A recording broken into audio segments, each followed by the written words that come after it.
Hello, good morning. My son is not yet home. He is outstation, okay? Um, there is a Lizzie Boy, the retired man. This is this is me and Lizzie Boy only, okay? Brunch. We have a Filipino style because I cooked yesterday chicken rice, a lot of rice. I purposely for today. The chicken is, my son never eats, so we eat. Okay? It's only 12, so it's uh, not home, not yet home. It's outstation. Okay? Enjoy, folks. At home black for the World Cup of Singapore.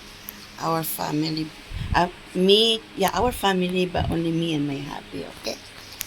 There's listen for the retirement. Enjoy, folks. June 5, 2026, okay? We're having Filipino style, okay? Rice today for brunch. June 5, 2026. Enjoy Singapore. Me and the Habili Simpoy brunch. Okay? Enjoy Singapore. June 5, 2026.